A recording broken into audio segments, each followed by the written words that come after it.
Okay, today we continue on in Romans, the 12th chapter. In this particular section, as we can see, you can just go on and on and on with all of the great and wonderful and grand things that Paul has talked about in reality, telling us this one thing, and that is that we must change our mind from the mind of the world to the mind of Christ. That really is the job of a Christian. You could sum it all up and say, what must I do? As they came to Jesus one time and said, which is the greatest commandment? Somebody could come and say, Lowell, what's the only thing that I need to do? Well, it's very simple. Change your mind so you have the mind of Christ.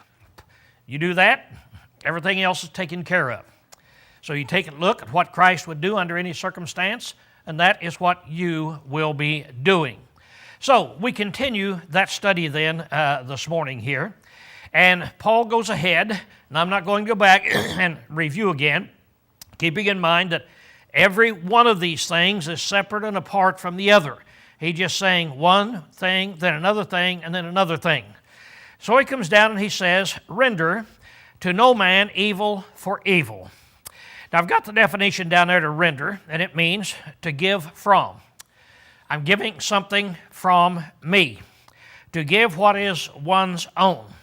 To give back, to render, to recompense.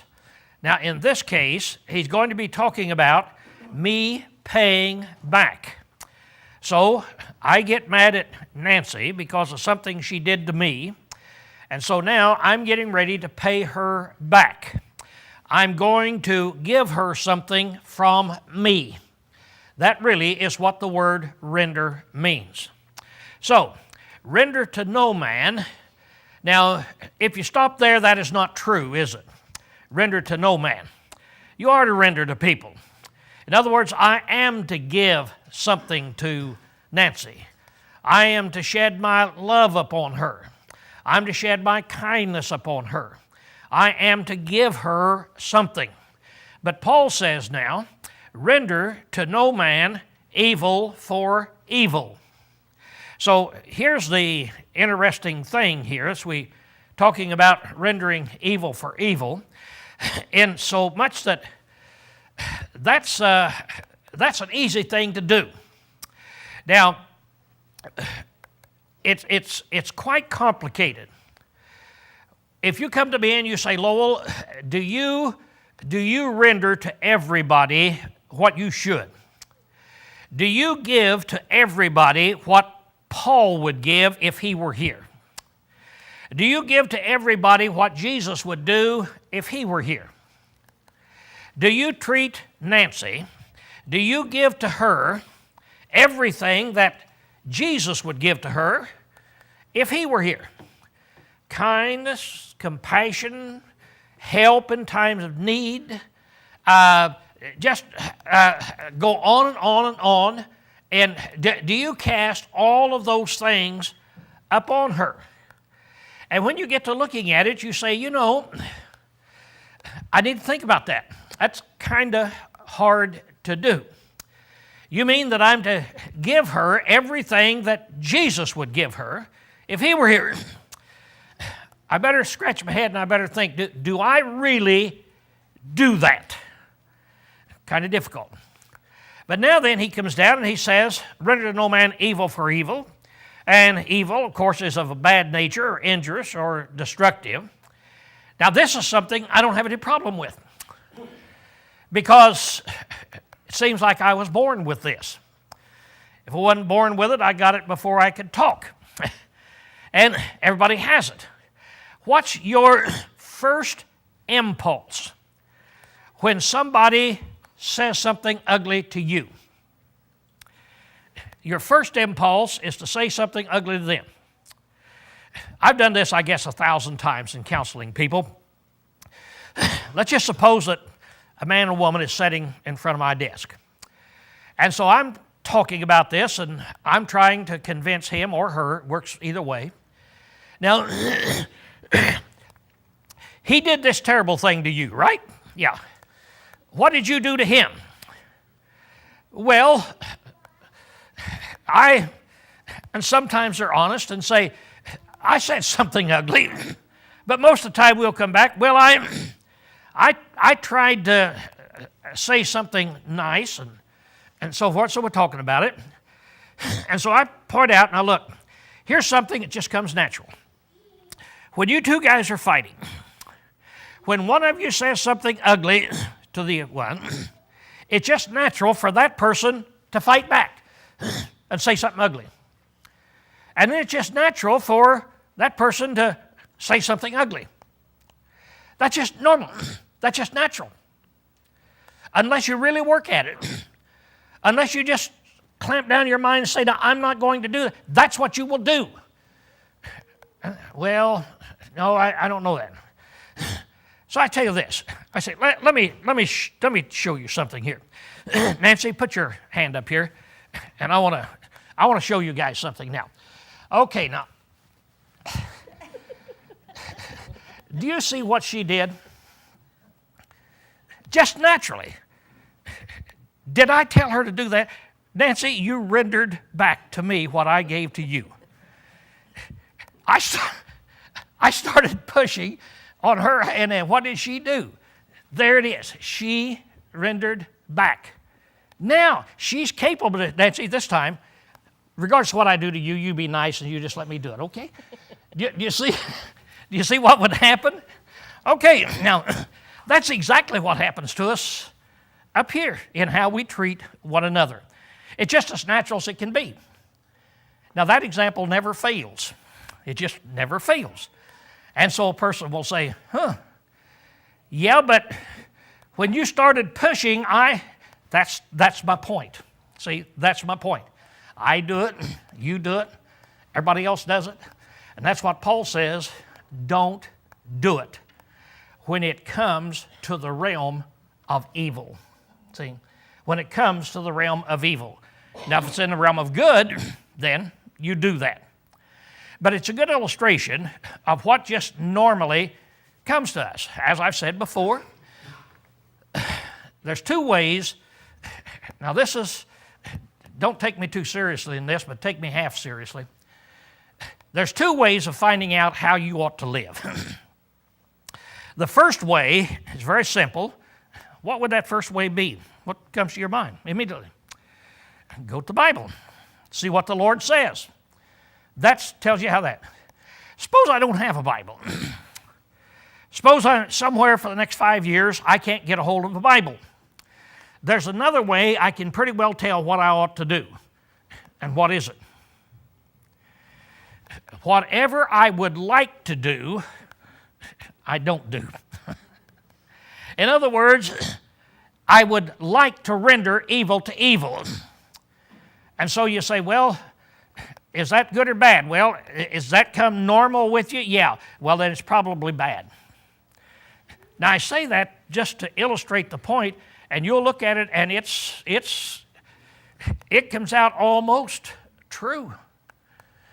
For instance, what do you do in life that you don't need the teaching of Jesus on? It just came normal to you. You were born with it. You were just born, and you enjoy doing. What is it? What would you say that you haven't had to have any teachings of Jesus to adjust that situation? That's an interesting thing, and I think most of the time we find that it really comes out to be true. So I'm just trying to point out this morning one thing on this, the reason I'm taking this time. This statement is so simple that if I were to ask 1,000 people from 6 years old up, 1,000 people, atheists, people out on the street, if I were to ask them, do you think it's right to render evil for evil? Now, there would be some people that says, yes, I think we ought to pay them back. But what would 98% of the people in the world say? You say, do you think it's right to render evil for evil? No, it's not right. But when we turn it around, how many of us do that? See? That's the point that I want to make. So when Paul makes this statement, he is really making a statement that all of us need. So, don't do that, he says. Then he comes back and he says, now take thought for things honorable in the sight of all men. Now that word take thought, as you'll see the definition, means to perceive before, provide or think of before acting. It has the idea of before in it. In the Greek language, it's made up of two words, and one of them is before, and the other one is thinking. Think before. So don't do something and then think about it. Anybody ever done that? What generally happens when you act and then you think?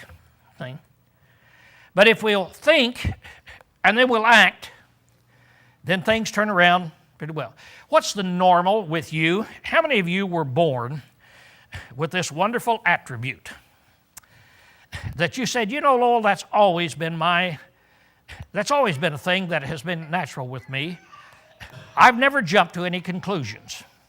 I've never jumped into anything and done anything without thinking about the end result. I've always done that. See? A lot of grins on your faces out there. Because, you know, that's not true. That's not true. You had to be taught. And your mama and your dad down there as a little kid. These things have to be taught to us. So now he says, take thought. Think before you ever do anything. Stop and think. Now, I want us to think right now, how many problems this would solve if we actually did it. Let's suppose from this day on, from here on, we all said, okay, starting today, I will always take thought. I will always think before I act. And I'll look down and I'll think about something that's down there. So I said, what do you think about? Well, you take thought for things honorable. Honorable means good, excellent, beautiful, commendable, admirable, morally good, noble, honorable, affecting the mind agreeably. You say, why do you put all those things up there? That's taken from Thayer's Greek lexicon. That's what that word means. So you always take thought of things good and honorable and agreeable, excellent and beautiful before you ever act. So before you ever say anything, starting today, before you ever say anything, you're going to take thought of what would be agreeable and excellent in this case, rather than what would be harmful, but what would be a right thing to do. I'm going to take thought about this particular situation. You see that's here. When I get ready to talk about Nancy tomorrow, I'm going to first of all stop and think. Now, would it be okay with me if somebody went and told Nancy what I said about her, what I'm getting ready to say about her? And if I say, yeah, if they told her, I would, yeah. Now, it may be something bad. I may have heard something bad about Nancy today, and I may be talking to somebody. I may have to say, well, she didn't do what was right when she cheated you out of that $5 or something.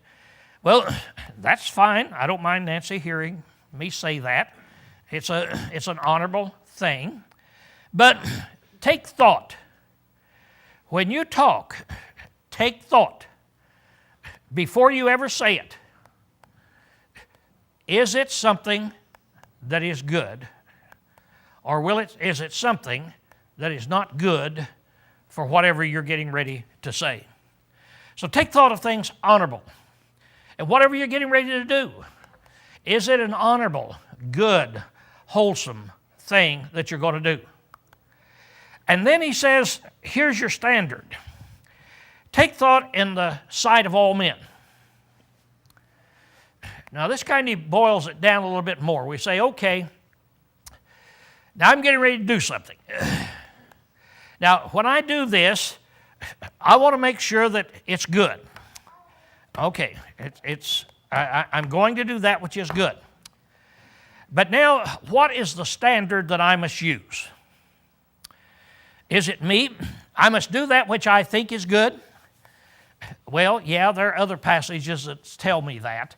In the 14th chapter in verse 23, it's going to say, if I don't do what I think is right, to me it is sin.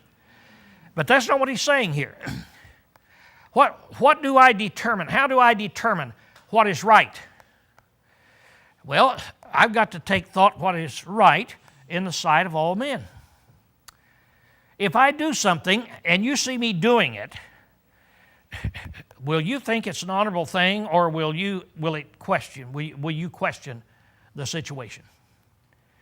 For instance, if I go up here to middle of town and go in that tavern that's there, and I'm going in there to talk to the bartender about the Bible. I've decided tonight, about 7:30, I'm going to go in and talk to him about the Bible. Now that's an honorable thing. That's an honorable thing.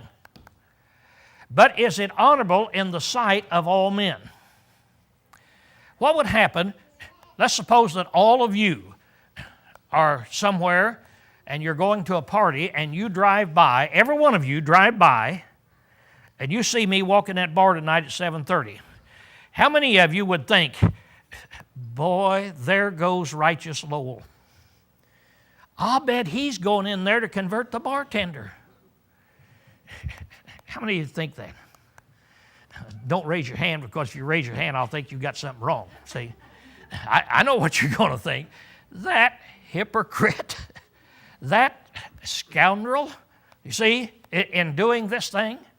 Well, if I'm going to try to convert that bartender, I might take thought. And I might say, you know, I really like the guy, and I want to convert him. And that's honorable, and we ought to try to convert bartenders. But I tell you what, I'm going to ask him what time he gets off work, or when he goes to work. And I'll ask him if he will meet me up at Canyons, and I'll buy him a dinner and talk to him. I need to take thought of things honorable in the sight of all men. See, these things that Paul's talking about are really, really important things, and it's things that affect your life every day you live. Now, Paul used this, as I've got down in 2 Corinthians 8:21, where he made that statement. We take thought of things honorable, not only in the sight of the Lord, but in the sight of men. Now, I know that if I went up to try to convert the bartender at 7:30 tonight, that's my honest purpose. I know that God understands that.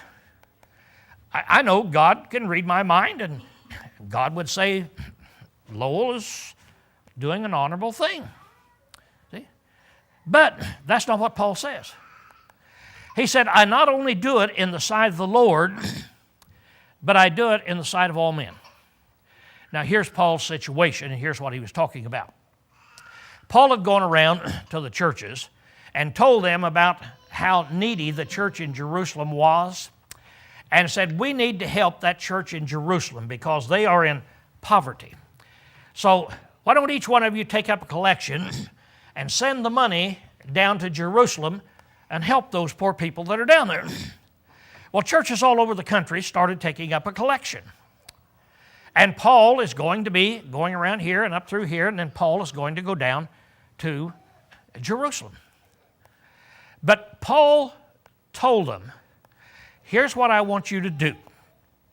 I want you in each congregation to select your own messenger. If you're going to send money, I want you to select the man in your congregation to carry the money. Now, I'll go with him. Paul explained, I need to go.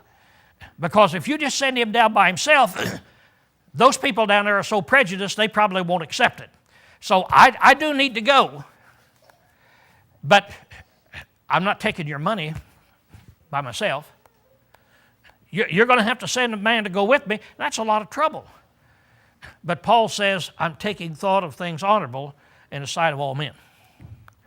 What would people have thought had Paul gone around to every congregation and raised, let's say, $10,000 in every congregation, and then he had taken these hundreds of thousands of dollars, put it in his own suitcase, and he carried it down to Jerusalem?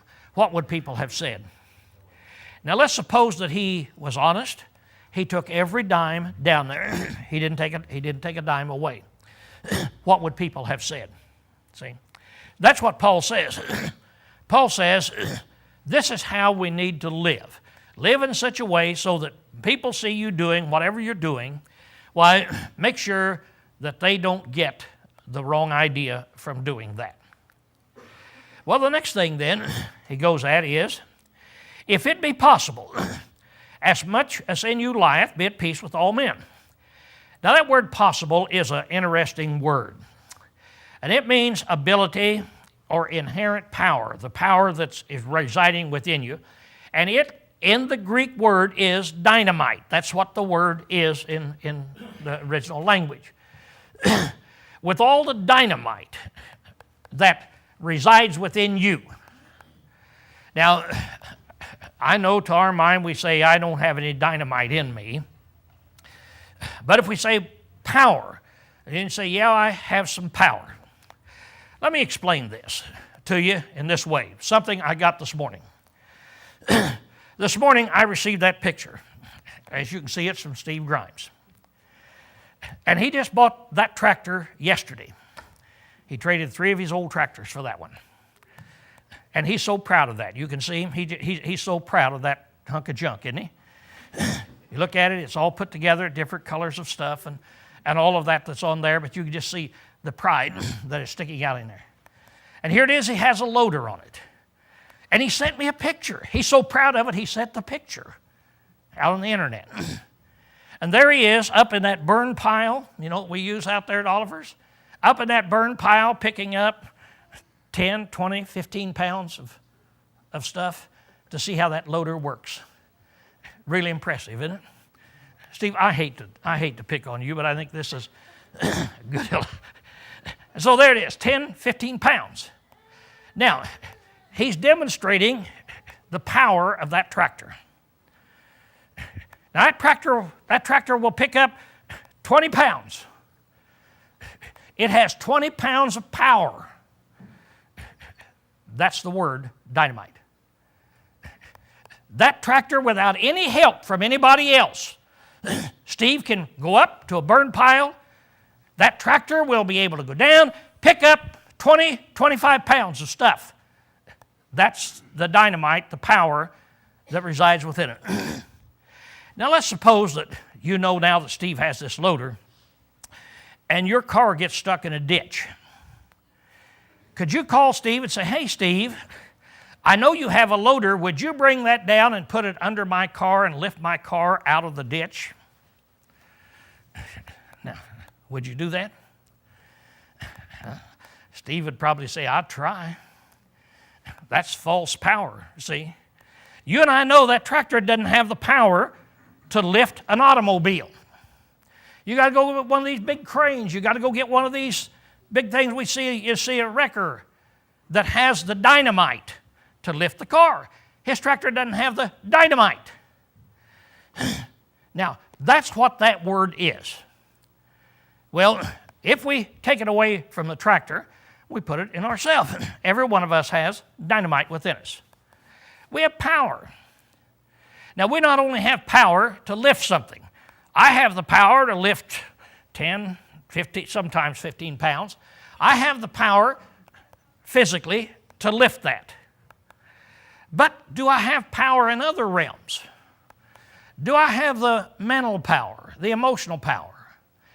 Do I have the capability in my mind to do such a thing? Do I have the power that when Nancy does something ugly to me, that I don't render to her evil for evil?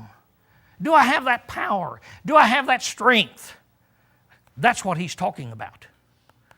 With all the power that is within you, not lifting material things, But with all the dynamite that you have, all the spiritual strength, all the mental strength, all the strength you have as a Christian, that's what he's saying. As much as, if it be possible, as much power that you have, as much as lieth within you. Now there again, as much as, whatever resides in you, pull up the absolute maximum that you have, and you use that to be at peace with all men. Be it harmony, concord, tranquility, absent of strife. Make sure that your life is in such a way that you have exhausted every ounce of your spiritual strength, of your mental strength, of your faith in God, every ounce to be at peace with all men. So that if you're not at peace with all men, there's not the slightest possibility it's your fault. It has to be the other person's fault. Because you have exerted every measurement of strength within your body, within your mind, that I will be at peace with all men. I'll not act upon my selfishness. I'll bring it under control, totally remove it. And I will be at peace with all men. And that's what we have to do. Now, by the way, how many of you were born with that? How many of you that you grew up and one day your mom and dad called you in and said, son, you have a problem. We're sending you to school and you haven't caused any problems in school. The teacher said you're the most peaceful boy there. Did that ever happen to you? No, that didn't happen to you. Some of us have been called in on the other side of the carpet. You see, that is in there. But never does it. This is not a normal thing for us to do. So we need to really consider it, and we really need to think about it. Then he says, avenge not yourselves. Give place to the wrath of God. Now we're in one of the biggest subjects that you can get into. Avenge not yourself. That word avenge, let's again look at the meaning of it, like the meaning of dynamite. We have that dynamite power within us.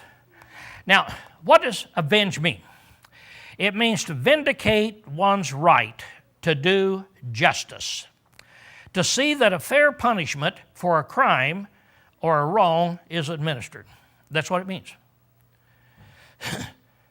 The word comes from the same root as righteous. Righteousness. If I were to tell you that I am a vengeful person, how would that sound to you? We don't like that word, do we? See? It's the same thing if I told you one of my weaknesses is lust. Have almost everything under control, but lust. And I'm probably the most lustful man you've ever seen in your life. How's that sound to you? See? But both could be true. I could say both of them. Because what does lust mean? Strong desire. See, that's what it means. And Paul's talked about he had a strong desire to go to heaven. So if you really, your whole life is just totally put into going to heaven, you're a lustful person, and that's good. But how do we use lust? See, in the world we live in, 99.9% of the time, it has a sexual connotation to it, doesn't it? Now, vengeance. I'm a vengeful person. What's that mean? It means that I believe in righteousness. I believe that everything should be right. I believe that a guilty person should be held guilty. An innocent person should be innocent. I believe that the guilty person should pay for their crime. I believe that if a guilty person steals something from you, they should pay it back. I believe in doing that which is fair and just and right. I'm a vengeful person if I do this. But now, that's not the way we use vengeance, is it? See? Because if you go away and you say, you know, Lowell said he was a vengeful person, whoever you tell is not going to get that right idea about that thing. They're going to think that what I want to do is just pay back that which is ugly, and instead of doing that which is right. Now, that's what the word vengeance means. It means doing that which is right. So keep that in mind. Now, what he says is, avenge not yourselves. So now don't take this upon yourself when somebody does something bad to you, that you now say, I'm going to see that they pay for what they've done. I'm going to pay them back. That's what the word vengeance means, is pay them back. So now, he said, don't you take that upon yourself. Now, before we go any farther, I want you to notice, he didn't say, don't let, how would I put it? He doesn't say vengeance is wrong. See, he's not saying vengeance is wrong. He's just saying, don't you take vengeance into your own hands. Don't you determine that you're going to be the one that rights a wrong that somebody has done to you. And the reason for this is, again, the way we, just a normal thing. What did you do as a kid, especially you guys? You go out and some kid comes up and hits you. What do? You chase him down. What do you do to him? You hit him. But that's not all. What do you do? And then you explain to the kid. You hit him twice, don't you? See? And you hit him the second time because you love him. And you're going to teach him not to hit you again. Isn't that what we say? That's what we tell them. I want to teach you a lesson. Well, what we're doing is taking vengeance. We're teaching that kid. That kid shouldn't have hit me, and I'm going to teach that kid that he shouldn't have hit me. And so I'm taking vengeance. Nice kid stuff. But in the adult realm, we do the same thing. So what he says is, give place to the wrath of God. Give place means that you step aside and you let somebody else stand in your place. You just step aside. When somebody wrongs you, don't you go back to teach them a lesson or to wrong them. You step aside and you give place to the wrath of God. Now, wrath means anger, feeling of agitation of mind, violent emotions, displeasure at something. Now, when somebody does me wrong, I have wrath. I'm mad. I'm angry. I don't like it. But what do? It's not fair. They need to pay. Yeah, that's okay. That's right. Now then, Lowell, step aside and let God step in your place and let God pay them back. That's what he said. Give place to the wrath of God. Because God is angry, just like you are, if people do evil to you. Only God knows how to pay them back. God knows exactly what to do and the justice that needs to be done. See? God knows that. So just step aside and let God do it. Of course, our feeling is God won't give them as much as what I'd give him. Well, that's the problem. That's the reason Paul said, don't you do it, because in your measure of righteousness, you don't have the correct measuring. So give place to the wrath of God in there. Okay, there's where we close today.